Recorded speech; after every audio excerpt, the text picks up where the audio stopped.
Este es un mensaje del pastor John MacArthur, traducido y predicado en español para el mundo de habla hispana. Ahora, se me ha asignado una maravillosa responsabilidad y esa consiste en predicar acerca de lo que la Biblia dice acerca de las mujeres predicadoras. Sí, mi sentimiento es exactamente igual al de ustedes. Pero es muy importante. Y quiero decir, gracias a Luis, quien está traduciéndome, y le dije que podía decir lo que él quisiera. Entonces, pueden hacerlo responsable de lo que diga. Obviamente, este es un asunto muy importante. El asunto de mujeres predicadoras no es nuevo, pero se ha incrementado en años recientes y la palabra de Dios no ha cambiado. Entonces, aquellos que guían esta conferencia quieren ayudarles a ustedes a entender este asunto para que ustedes puedan responder de una manera bíblica. Ahora, el texto al que quiero que me acompañen es 1 Corintios capítulo 14, versículos 33 al 38. 1 Corintios 14, 33 al 38. Y vamos a comenzar a la mitad del versículo 33. La primera parte del versículo 33 realmente está conectada al pasaje anterior. El pensamiento que vamos a estar viendo comienza con la afirmación en el versículo 33, y voy a leérselos, como en todas las iglesias de los santos. Las mujeres deben callar en las iglesias, porque no les es permitido hablar, sino que estén sujetas como también la ley lo dice. Y si quieren aprender algo, pregunten en casa a sus maridos, porque es indecoroso que una mujer hable en la congregación. ¿Acaso ha salido de vosotros la palabra de Dios? ¿O solo a vosotros ha llegado? Si alguno se cree profeta o espiritual, reconozca que lo que os escribo son mandamientos del Señor. Mas el que ignora, ignore. Entonces, la afirmación divina es clara en el versículo 35. Es indecoroso que una mujer hable en la congregación. Ahora, esa es una prohibición absoluta. Es indecorosa, es escogido de manera muy cuidadosa. No sé exactamente cómo la traducción, el español lo traduce. La palabra en griego, la palabra original, aiskros, significa es una desgracia. De hecho, en la carta de Pablo a Tito es traducida algo bajo, vergonzoso. El verbo de raíz básicamente significa desgracia o vergüenza. El apóstol Pablo ha escogido una palabra muy, muy fuerte. Es más que impropio, es más que mal, es algo vergonzoso, una desgracia. La misma raíz en el griego es traducida en Efesios 5:4 por la palabra inmundo en inglés, en español, es la idea. Mancha la iglesia, trae vergüenza sobre la iglesia que una mujer hable en la iglesia.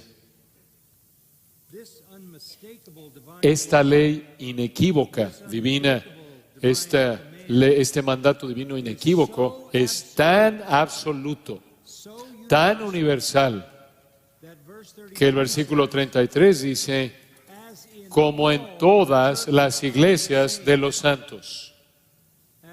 Como en todas las iglesias de los santos. Este es universal. Todo lugar, toda época, toda denominación. Entonces, toda la sección tiene como comienzo, en esas palabras al final del versículo 33, como en todas las iglesias de los santos, las mujeres deben estar calladas en las congregaciones. El apóstol Pablo está enseñándonos algo para lo cual no hay ninguna excepción. Él es muy cuidadoso cuando dice que algo debe ser una realidad en todas las iglesias. Si usted regresa a 1 Corintios capítulo 4 y observa el versículo 17, lo ve al final del versículo. Él está hablando de Timoteo, su hijo en el Señor amado y fiel. Él dijo, recordará mi proceder en Cristo de la manera que enseño en todas partes y en todas las iglesias. Lo que él está diciendo ahí es que su teología y su doctrina es la misma en toda iglesia.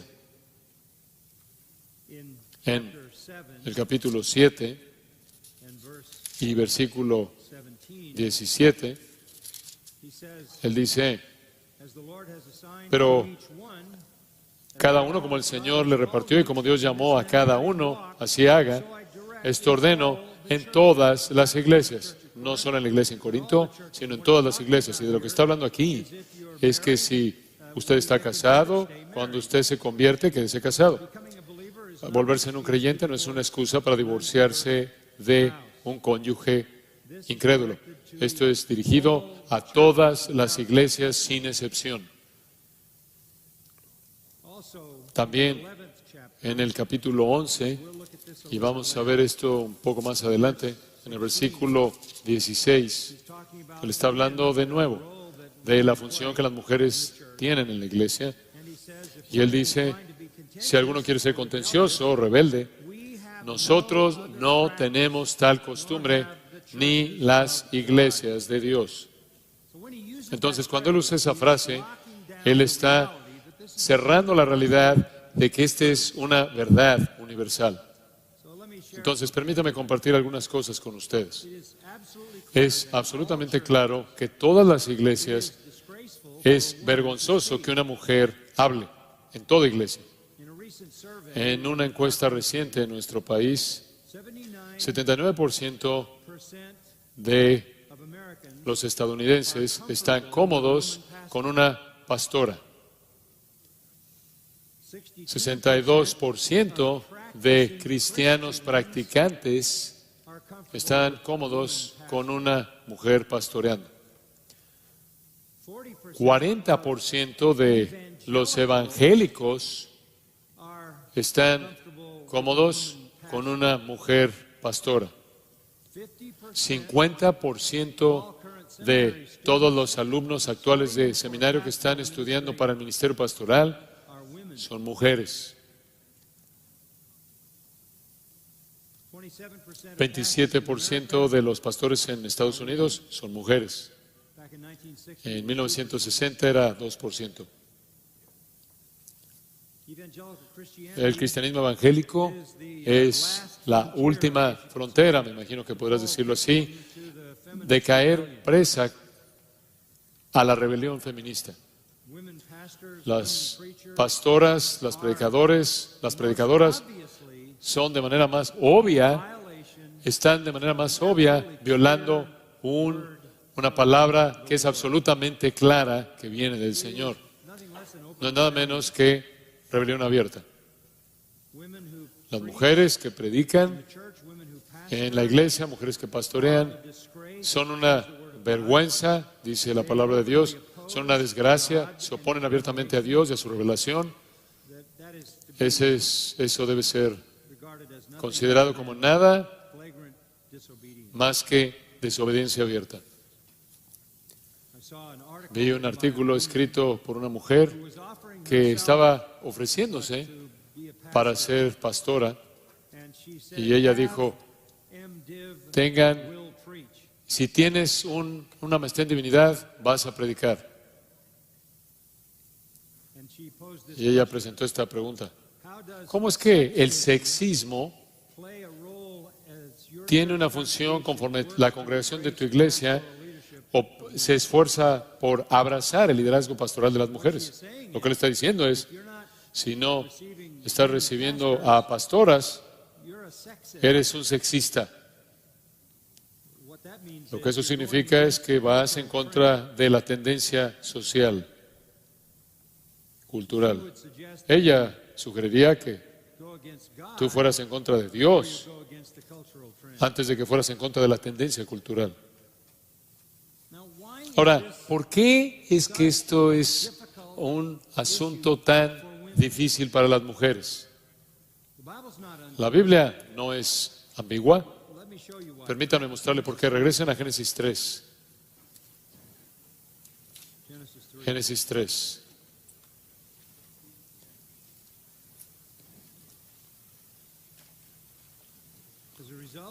Como resultado de la maldición, comenzando en el versículo 14, el Señor maldice a la serpiente. Y después, en el versículo 15, Él se concentra en la mujer. Y Él habla de la enemistad entre Satanás y la mujer, entre su simiente y el Mesías, quien va a herir la cabeza de Satanás, y él solo va a poder herirlo en el calcañar. Y después llegamos al versículo 16. Aquí está la maldición para la mujer. Multiplicaré en gran manera los dolores en tus preñeces. ¿Alguna de ustedes, mujeres, han tenido dolor en el parto? Sí. Sí, eso se da por sentado. El hecho mismo de la maldición se prueba cada vez que una mujer da luz. Pero es de otra parte de la maldición. Está en el versículo 16 también. Dice, y tu deseo será para tu marido, y él se enseñoreará de ti. Parece como una afirmación extraña. Tu deseo será para tu marido, y él se enseñoreará de ti. Si tu deseo, y en un sentido romántico, amoroso, es hacia tu marido, eso parecía como una situación perfecta y él no tendrá que enseñorearse sobre ti. Entonces, ¿qué significaría el enseñorearse? Pero no está hablando de un deseo amoroso, un deseo romántico, un deseo sumiso. Está hablando de algo que es muy, muy diferente. Esa frase, tu deseo será para tu marido y él se enseñoreará de ti, es repetido en otro contexto en Génesis 4. Observa Génesis 4, observe el versículo 7. Si bien hicieres, Dios le dice a Caín, ¿no serás enaltecido? Y si no hicieres bien, el pecado está a la puerta. Y aquí está la misma frase. Con todo esto, a ti será su deseo y tú te enseñorearás de él. Se refiere al deseo por el pecado, más bien del pecado que viene en contra de Caín, que él tiene que dominar. No es un deseo bienvenido, es el deseo por gobernar, por enseñorearse, es el deseo por guiarse, el deseo por apoderarse, el deseo por dominar. Ese es el pecado. Dios le está diciendo a Caín, el pecado va a tratar de apoderarse de tu vida, tú tienes que dominarlo. Así es como esa frase es usada. Si toma usted esa interpretación de regreso al capítulo 3, versículo 16, lo que está diciendo es esto. Escuchen con cuidado. El deseo de una mujer será por gobernar a su marido, pero él va a tener que gobernarla a ella. ¿Has visto que eso es verdad? No tienes que dar un testimonio personal.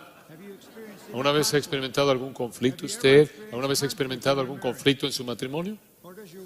¿O su esposa le dice a usted constantemente, por favor, gobierna, por favor, lidera, por favor, lleva las riendas, por favor, haz lo que quieras, por favor, dime lo que quieres. Estoy tan contenta por hacer lo que tú quieras todo el tiempo, bajo toda condición. No creo. El matrimonio es una batalla. En ese punto mismo. Porque existe en el corazón de la mujer, como parte de su caída, naturaleza caída, así como habrá de manera inevitable dolor al dar a luz a los hijos, en el parto habrá un deseo por gobernar, por controlar. Y el marido tiene que, de manera amorosa, sujetar eso sin alejarla, sin alejar los afectos de su esposa. El afecto de su esposa. Obviamente esto es virtualmente es evidente en cualquier matrimonio. Entonces, ¿qué estamos diciendo? ¿Por qué las mujeres quieren predicar? Porque están bajo maldición y quieren tomar las riendas. Es simplemente algo que está en su naturaleza caída. Y la otra parte es para decir esto. Caballeros, no he terminado, No se den por aludidos, no he terminado. Pero el hombre va a gobernar sobre ella. Y en esa palabra enseñorearse está incorporada a una cierta aspereza, una mano pesada. Entonces no estamos diciendo que el liderazgo del hombre siempre es justo, compasivo, protector. Pero esto es característico. Vemos conflicto en un hogar cuando las mujeres quieren el liderazgo. Si usted cuestiona eso, no sé si usted siga las noticias en Estados Unidos. Cada año tenemos a más mujeres que son alcaldes, más mujeres que son gobernadoras, que son jueces, más mujeres que son senadoras, más mujeres que son congresistas, más mujeres, más mujeres, más mujeres, más mujeres ascendiendo al liderazgo todo el tiempo. Y en todo ese proceso hemos visto en los últimos 25 años en Estados Unidos que los hombres están siendo hechos a un lado y decreciendo, decreciendo y decreciendo, de tal manera que se han vuelto en gran parte débiles. Esta es la batalla.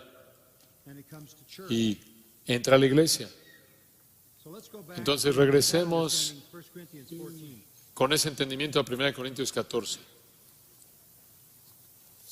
Entonces, como en todas las iglesias de los santos, ve el versículo 34, pues las mujeres callen en las congregaciones. Deben callar en las congregaciones. Dice usted, bueno, ¿qué quiere decir eso? No es demasiado difícil, ¿verdad? Regresa al versículo 28. En la cuestión de hablar en una lengua extranjera, si no hay intérprete, calle en la iglesia. En el versículo 30, y si algo le fuere revelado a otro que estuviere sentado, calle primero. Significa exactamente lo que dice. Si no hay un intérprete, entonces no hable en un idioma, guarde silencio. Si hay una revelación, entonces espere su turno, guarde silencio. No hay otra manera de interpretarlo que las mujeres no deben hablar en la iglesia, y cuando lo hacen, Dios lo ve como algo que es una desgracia.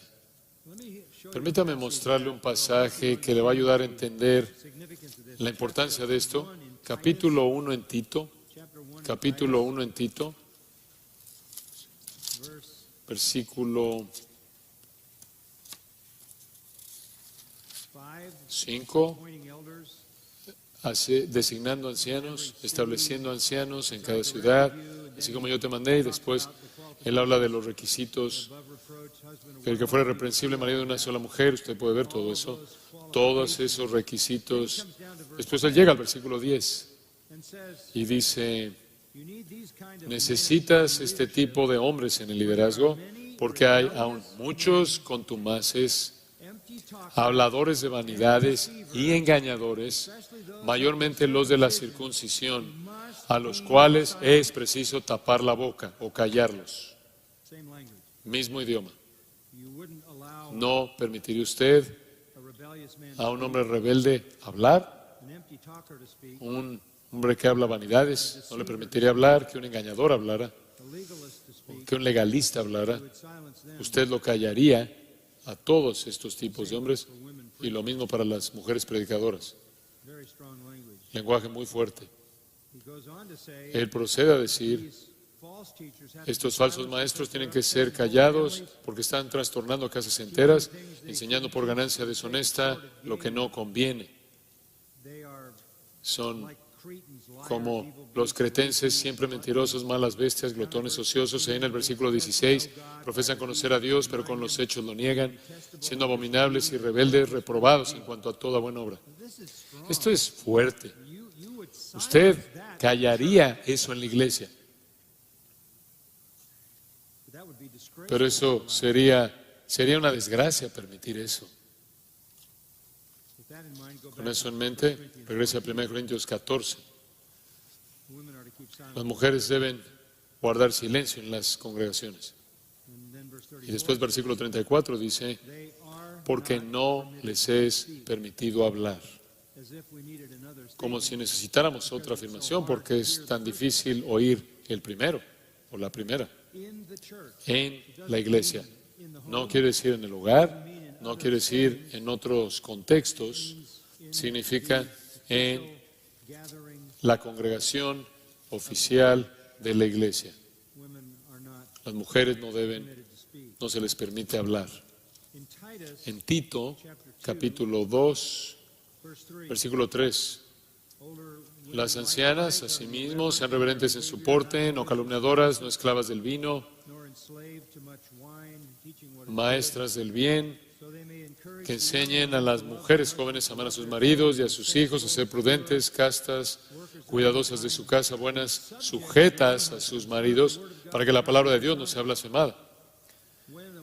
Cuando una mujer se sale del dominio de la esfera que Dios ha diseñado, entonces la palabra de Dios es blasfemada. Si usted es una predicadora, usted está abiertamente deshonrando la palabra de Dios. Me sorprende oír una mujer predicando la Biblia al mismo tiempo que la persona está tratando de presentar lo que la Biblia enseña.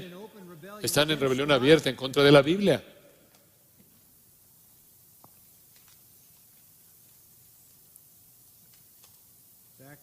De regreso a 1 Corintios 14 de nuevo. No se les permite hablar, no les es permitido hablar, sino que estén sujetas. No se les debería decir, las mujeres deben sujetarse a sí mismas, así como también la ley lo dice. Muy bien, ahora el apóstol está hablando de la ley. ¿Qué quiere decir la ley? Bueno, ¿saben lo que él quiere decir con la ley?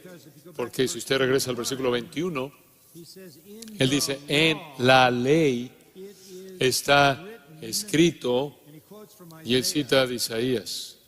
Entonces él está hablando del Antiguo Testamento. Él está hablando del Antiguo Testamento. Es claro a partir del Antiguo Testamento que las mujeres no deben hablar en la asamblea de los santos. ¿Cómo sabe usted eso? Le voy a dar algunas evidencias claras. En todo el Antiguo Testamento no hay ni una sacerdotisa, no hay una reina en Israel, no una reina en Judá. Atalía fue una usurpadora. No hay una profetisa con un ministerio continuo profético como Elías o Eliseo. Ni hay 39 libros en el Antiguo Testamento y ninguno de ellos fue escrito por una mujer. Ahora, sabemos que María, se hace referencia a María como una profetisa porque habló en nombre de Dios, simplemente en un par de versículos en el capítulo 15 de Éxodo. Y Débora fue una juez, quien mientras que cuando fue a la batalla empujó a Barak para que él guiara las tropas. Hulda, en 2 de Reyes 22, fue una mujer que habló en nombre de Dios en una ocasión, pero no tuvo un ministerio continuo. Incluso vemos a Ana en Lucas capítulo 2, quien se dice que es una profetisa porque habló en nombre de Dios en la dedicación y circuncisión del Hijo de Dios. Todas son excepciones de una ocasión. Eso confirma la regla. Ninguna sacerdotisa, ninguna reina, ninguna sacerdotisa, ni reina, ni profetisa, ni escritora del Antiguo Testamento, ni de un libro, ni de una porción de un libro del Antiguo Testamento fue escrito por una mujer. Mientras que estamos hablando de la ley, como Pablo lo hizo, vaya al capítulo 3 de Isaías. Isaías capítulo 3. Este es un pasaje bastante sorprendente. No tenemos tiempo para verlo todo, pero usted va a entender el punto. Isaías aquí condena a las mujeres de Judá. Versículo 16. Asimismo dice Jehová, por cuanto las hijas de Sión se ensoberbecen y andan con cuello erguido y con ojos desvergonzados, cuando andan van danzando y haciendo son con los pies. Por tanto, el Señor raerá la cabeza de las hijas de Sión y Jehová descubrirá sus vergüenzas. Eso está atacando la gloria de una mujer. En aquel día quitará el Señor el atavío del calzado, las redecillas, las lunetas, los collares, los pendientes y los brazaletes, las cofias, los atavíos de las piernas, los partidores del pelo, los pomitos de olor y los zarcillos, los anillos y los goyeles de las narices, las ropas de gala, los mantoncillos, los velos, las bolsas, los espejos, el lino fino, las gasas y los tocados. Realmente estaban arregladas. Y en lugar de los perfumes aromáticos, vendrá hediondez y cuerda en lugar de cinturón y cabeza rapada en lugar de la compostura del cabello. Van a ser calvas en lugar de ropa de gala, ceñimiento de cilicio y quemadura en vez de hermosura. ¿Qué es esto? Este es el cautiverio. Esto es lo que le pasó a las mujeres. Las mujeres que se habían vuelto en su corazón en contra de Dios y se habían vuelto estaban totalmente preocupadas consigo mismas. Pero hay más. Regresa al versículo 12. Pueblo mío, versículo 12. Los opresores de mi pueblo son muchachos y mujeres se enseñorearon de él. Es un día triste cuando las mujeres gobiernan, lideran. Estamos enfrentando eso en el mundo en la actualidad, en nuestra sociedad, en nuestra cultura, y está infiltrándose en la iglesia. Es un tipo de situación que sucedió en Judá que llevó al juicio. De regreso a nuestro texto en 1 Corintios 14, de nuevo, y otra mirada al versículo 34. Vuestras mujeres callen en las congregaciones porque no les es permitido hablar, sino que estén sujetas, como también la ley lo dice. Sí, calladas y sujetas. El apóstol Pablo añade a esto, pase a 1 Timoteo capítulo 2, tratando de cubrir todo el terreno que puedo. 1 Timoteo capítulo 2. Y esto, de nuevo, es inequívoco. Podría añadir que no hay ningún autor, mujer de algún libro del Nuevo Testamento. No hay ninguna apóstol, mujer. Entonces, hay coherencia con el Antiguo Testamento. Pero observe en 1 Timoteo 2:9. Esto, en cierta manera, está relacionado con el pasaje de Isaías. Esas mujeres estaban arregladas más allá de lo que es dentro del pudor y la discreción, así mismo que las mujeres se atavíen de ropa decorosa con pudor y modestia, no literalmente con peinado entretejido. Lo que hacían es que entretejían oro y perlas en su cabeza, colocando la riqueza en su cabeza para que la gente viera su riqueza y sus vestidos costosos.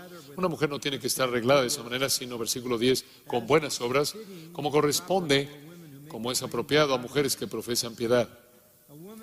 La mujer aprende en silencio con toda sujeción. Versículos 9 y 10. Las mujeres son llamadas al pudor, a la discreción, son llamadas a las buenas obras, son llamadas a la piedad, sujeción. Y después él llega al punto en el versículo 12. Porque no permito a la mujer enseñar ni ejercer dominio sobre el hombre, sino estar en silencio. Primera de Pedro 3, Sara llamó a Abraham Señor. Entonces, de nuevo, la palabra de Dios es absolutamente coherente. No debe haber predicación, ni enseñanza, ni liderazgo en la iglesia. En el Nuevo Testamento, ninguna mujer escribió un libro, ninguna mujer fue un apóstol, ninguna mujer fue una anciana.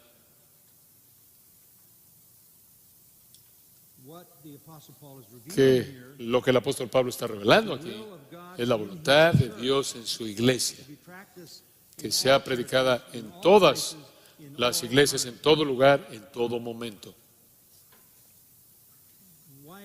¿Por qué es esto así? Versículo 13. Porque Adán fue creado primero, después Eva. Es el orden de la creación. Eva vino para ser la ayuda de Adán. Pero hay una segunda razón. Y Adán no fue engañado, sino que la mujer, siendo engañada, incurrió en transgresión. Entonces, mediante la creación, o por la creación y por el engaño, la mujer es diseñada por Dios para seguir el liderazgo del hombre. Ahora, usted podrá estar diciendo, wow, hombre, eso nos reduce a un nivel muy bajo. En absoluto, ve el versículo 15. Pero, se salvará, hablando de las mujeres, se salvará. Salvará o preservada, engendrando hijos. Ahora, detente ahí. Dices, ¿quieres decir la salvación viene por tener bebés? No. Pero hay algunas personas que pensaron eso. Estuve predicando hace varios años atrás en Bucarest, en Rumania, y la iglesia estaba llena de pastores y sus esposas, y estaban sentados juntos en esta reunión, y uno de los pastores dijo, ¿qué significa que las mujeres se salvarán engendrando hijos? Y yo, ignorante de su tradición, dije, bueno, ciertamente no significa que tienes salvación al tener bebés. Y pensé que eso era obvio. Y hubo este suspiro colectivo y hubo un silencio sepulcral. Y no podía entender lo que estaba pasando. Y seguimos ahí respondiendo otras preguntas, pero la multitud nunca se recuperó. Y después, el moderador dijo, necesito hablar contigo. De acuerdo con nuestra tradición teológica, si una mujer hace algo para prevenir un embarazo, ella puede perder su salvación. Así interpretaron eso. Entonces, como resultado de eso, todas esas mujeres tenían entre 8 y 15 hijos. ¿En serio? Y cuando yo dije, eso no es lo que significaba, todas vieron a su marido y le dijeron, de todos los versículos en la Biblia en los que tenías que equivocarte, ¿fue ese? Estas pobres mujeres ahí que se veían agotadas ahí arrastrando una docena de hijos para preservar su salvación. Entonces, después supe cómo, después entonces entendí por qué el aire se fue del lugar cuando dije eso. No es solo tener hijos, regresa al versículo 15. Es permanecer en fe, amor y santificación con modestia. Esto es simplemente increíble. Sí, Adán fue diseñado como la cabeza, sí. Cuando Eva se salió abajo del liderazgo de Adán y actuó por sí sola, fue vulnerable porque Dios diseñó que tuviera un protector, y una mujer que deje el abrigo, el refugio de un hombre que la protege, tiene vulnerabilidad. El liderazgo del hombre es establecido. Pero cuán maravilloso es esto. Una mujer se salva ¿de qué? Se salva, literalmente en el griego, al engendrar hijos. Si ella permanece en fe, amor y santificación o santidad, hagiazo, de la cual obtenemos la palabra santo, y buen sentido, con refrenarse a sí misma, es de hecho sofrosune, sabiduría. Entonces, aquí está el equilibrio. Los hombres guían, las mujeres producen hijos piadosos. El alto llamado de una mujer es salvarse a sí misma de el estigma, de la caída, al criar hijos piadosos en fe, amor y santificación, santificado, sentido común santificado. Este es el llamado más alto, esta es la esposa más influyente y más elevada. Las madres cambian el mundo mediante sus hijos. Eso no es un llamado bajo, ese es un llamado más alto. Las mujeres fieles no buscan usurpar el liderazgo.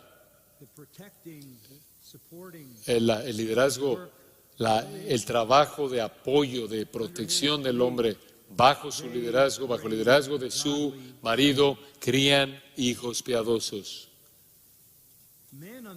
Los hombres, por otro lado, capítulo 3, anhelan obispado, un líder en la iglesia,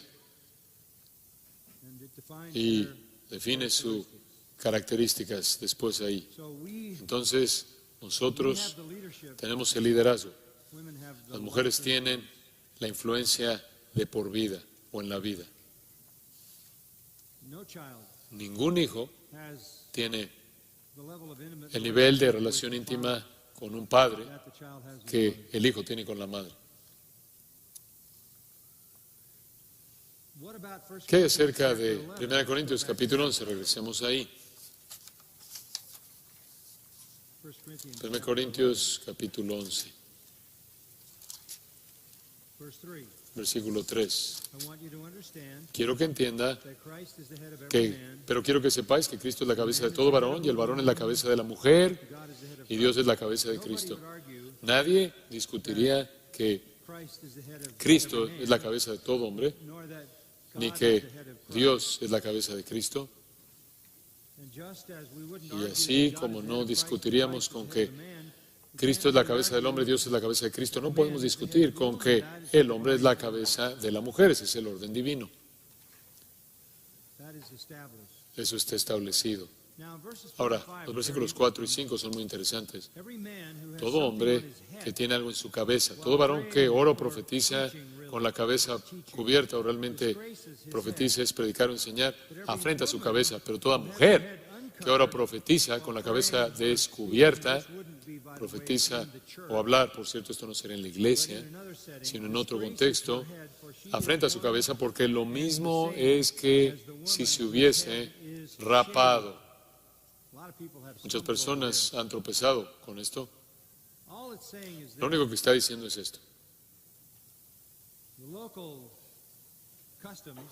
Las costumbres locales en esa época, en ese lugar, consistían en que las mujeres se identificaban por ciertos velos, ciertas cubiertas en la cabeza. Era un símbolo de su feminidad. Toda cultura las tiene, toda sociedad, todos las tienen, nosotros las tenemos. Es una característica común. Normalmente el estilo de peinado y el cabello, todas las culturas reconocen la distinción básica universal entre las mujeres y los hombres y sus funciones en relación con esas distinciones creadas.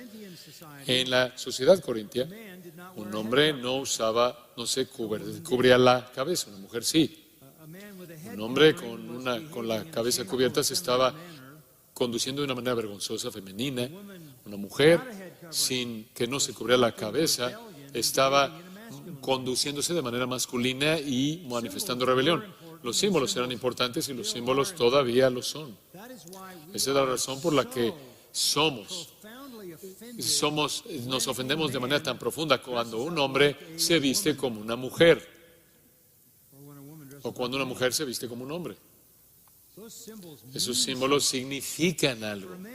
El hecho de que un hombre se use ropa de mujer de manera abierta es rebelarse contra el orden creado. Ahora, claro, Satanás quiere borrar esas líneas, hacer que toda persona se vea igual y borrar las distinciones entre los géneros. Estamos viendo eso, ¿no es cierto? Ustedes han estado leyendo mucho de esta, para darles una ilustración de la justicia social. No sé cómo lo llaman en su idioma, pero saben lo que estoy diciendo, justicia social. Y esa es la idea que hoy día abarca la idea de que somos lo que somos y lo que somos, no debido a alguna característica inmutable innata, sino por lo que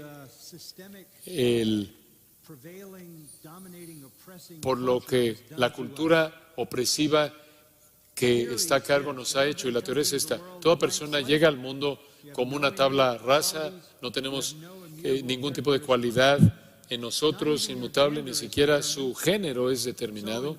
Entonces, en la escuela pública, en todo Estados Unidos es lo que enseñan. Dicen que hay fluidez de género. Llegas con una tabla rasa, tabla en blanco, sin ninguna predisposición.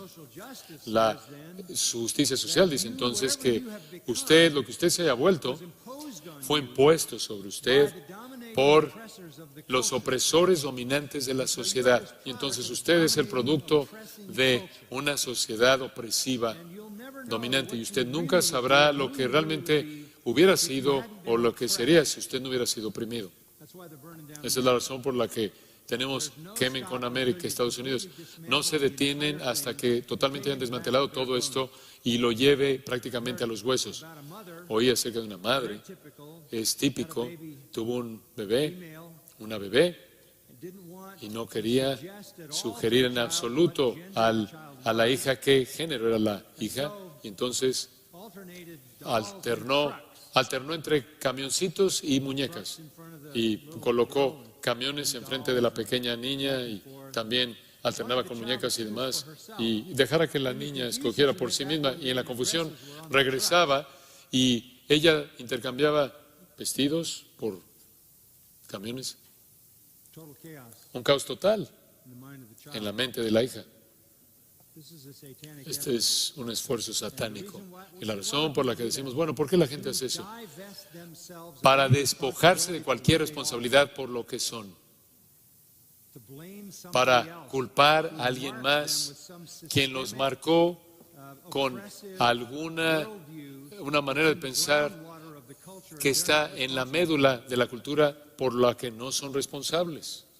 Entonces, esto no es derribar las orillas, hay que derribar todo. Lo que me sorprende es cuántos, entre comillas, evangélicos, o lo que quiera decir eso, cuántos pastores han creído esto, y en la base está diciendo, no somos creados a la imagen de Dios, no somos creados varón y mujer, aunque la Biblia dice eso. No puede creer usted en la justicia social y creer en la creación divina y la imagen de Dios y hombre y mujer.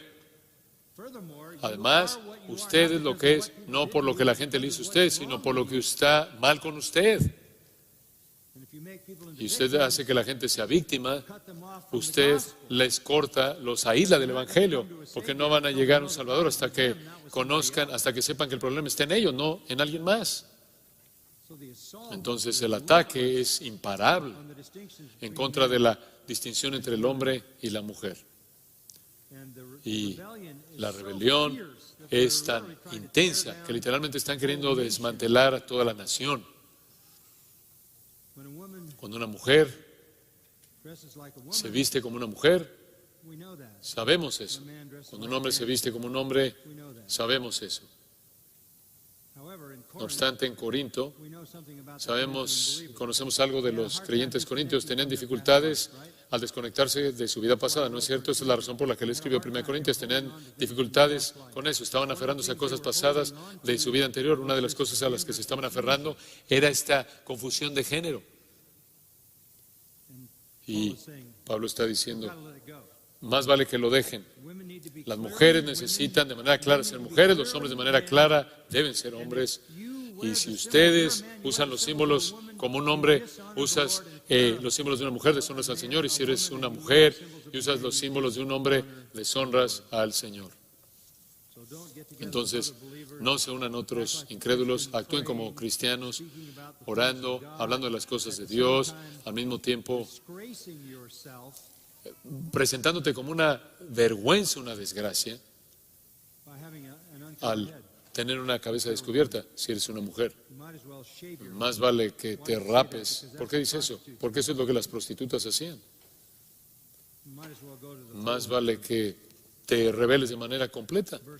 Versículo 7, porque el varón no debe cubrirse la cabeza, pues él es imagen y gloria de Dios, pero la mujer es gloria del varón, porque el varón no procede de la mujer, sino la mujer del varón. Y tampoco el varón fue creado por causa de la mujer, sino la mujer por causa del varón. Entonces, cada uno tiene su lugar. Necesitan manifestar ese lugar ordenado por Dios. Versículo 10 nos da una razón interesante, por lo cual la mujer debe tener señal de autoridad sobre su cabeza por causa de los ángeles. Eso es interesante, ¿no es cierto? Los ángeles están viendo. Los ángeles están viendo. Ellos glorifican a Dios por su creación. Ellos glorifican a Dios por su creación de hombres y mujeres, en su naturaleza distintiva, su lugar distintivo. Simplemente estamos hablando de hombre y mujer aquí. Pero observa el versículo 11. Pero en el Señor, ni el varón es sin la mujer, ni la mujer sin el varón. En Cristo todos somos uno, ¿verdad? Gálatas 3, en Cristo no hay ni varón, ni mujer, ni judío, ni gentil, ni esclavo, ni libre.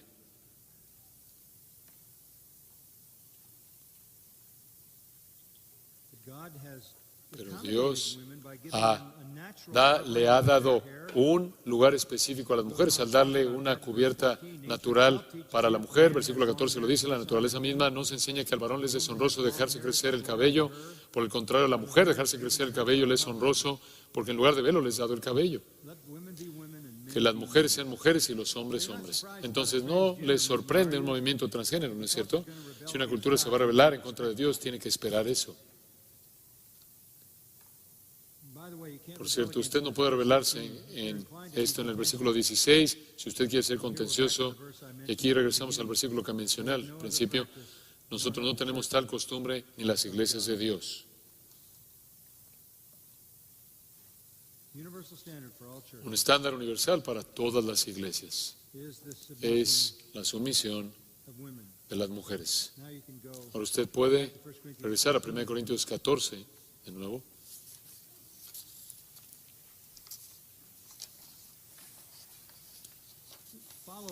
Siga el desarrollo del pensamiento.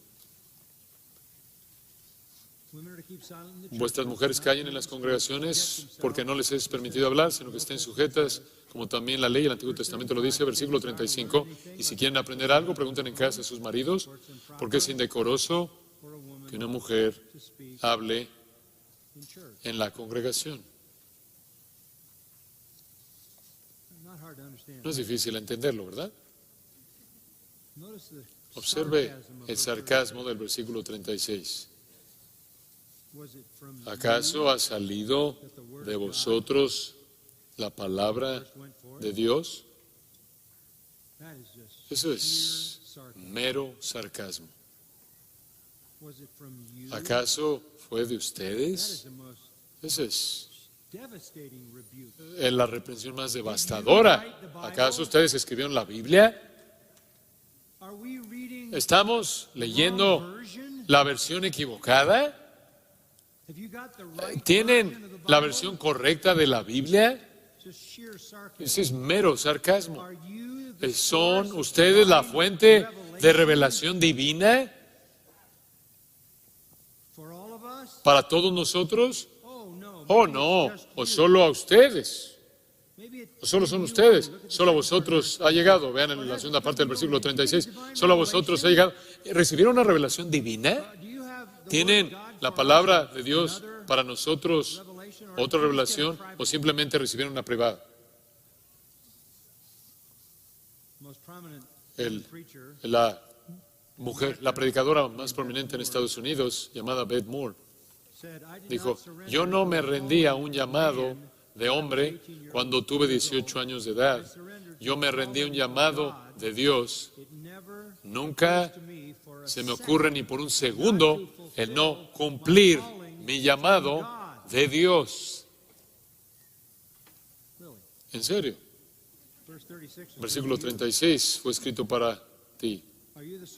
¿Acaso eres tú la fuente de revelación divina o acaso Dios simplemente te habló a ti de manera personal?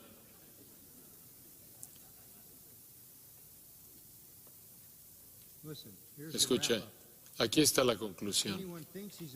Si alguno se cree profeta o espiritual, reconozca que lo que os escribo son mandamientos del Señor. ¿Escuchó eso? Si usted cree que es profeta, si usted cree que es espiritual, entonces reconozca que las cosas que escribió el apóstol Pablo en la Escritura son el mandamiento del Señor. Y después en el versículo 38 él dice, el que no ignora, más bien el que ignora, ignore. O por así decirlo, ella no es reconocida. Si alguno no reconoce, ella no es reconocida. Cualquier mujer que dice, he sido llamada a ser una predicadora, llamada a ser una líder espiritual, bajo el llamado de Dios o bajo la autoridad de Cristo, bajo el poder del Espíritu Santo, Pablo dice, no lo reconoces. Es una afirmación falsa. No es posible. Ahora, no quiero dejar todo esto dejando una impresión de que las mujeres de ninguna manera son inferiores. No lo son. Sus hijos lo saben, incluso mis hijos. Vienen a mí para la teología. Van a su mamá para encontrar empatía.